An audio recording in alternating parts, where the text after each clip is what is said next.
ನೋಡೋಣ.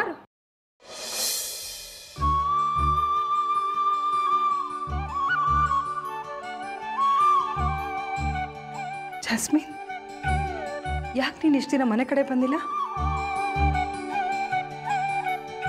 ಯಾಕಮ್ಮ, ಏನಾಯ್ತು? ಅಮ್ಮ, ಜಾಸ್ ಹೆದರ್ಕೊಂಡಿದ್ದಾಳೆ. ಎಲ್ಲಿ ನೀನು ಬೈತು ಅಂತ ಭಯ ಪಡ್ತಿದ್ದಾಳೆ. ಅದಕ್ಕೆ ಮನೆಗೆ ಬರಲ್ಲ ಅಂತ ಇದ್ಲು. ನಾನೇ ಬಲವಂತ ಮಾಡಿ ಕರ್ಸ್ದೆ. ಹೌದೇನೆ? ಬಾಯ್.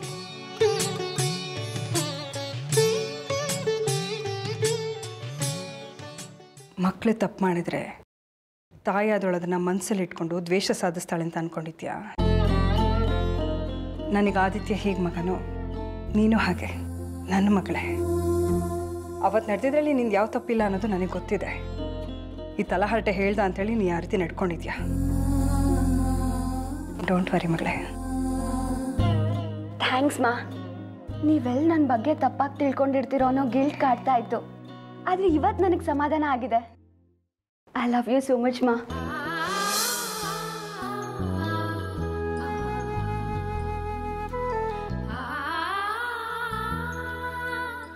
ಆರತಿ ಅಮ್ಮ, ನಿಮ್ಮಂತ ಅಮ್ಮನ ಪಡೆಯೋದಕ್ಕೆ ಆದಿ ಆರ್ಯ ತುಂಬಾ ಪುಣ್ಯ ಮಾಡಿದ್ದಾರೆ. ನಾವು ಮಾತ್ರ ಪುಣ್ಯ ಮಾಡಿಲ್ಲ, ನನ್ನ ತಂಗಿ ಸಾಕ್ಷಿನೂ ಪುಣ್ಯ ಮಾಡಿದ್ದಾಳೆ.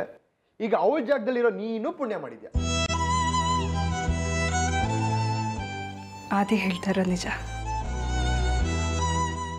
ನಿನ್ನ ನೋಡಿದ್ರೆ ನಮ್ಮ ಸಾಕ್ಷಿ ನೋಡಿದಷ್ಟೇ ಸಂತೋಷ ಆಗುತ್ತೆ. ಅಯ್ಯೋ ಸಾಕು ನಿಮ್ಮ ಸೆಂಟಿಮೆಂಟಲ್ ಡೈಲಾಗ್ಸ್. ಜಾಸ್, ನಾನು ರೂಮ್ ತೋರಿಸ್ತೀನಿ. ಬಾ ಬಾ ಬಾ ಬಾ ಬಾ ಬಾ ಬಾ ಬಾ ಬಾ ಬಾ.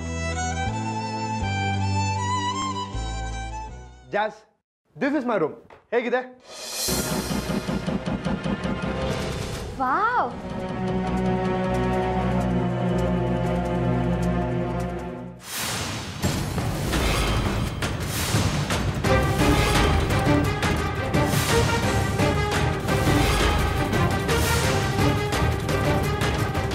ಆಡಿ, ಇದು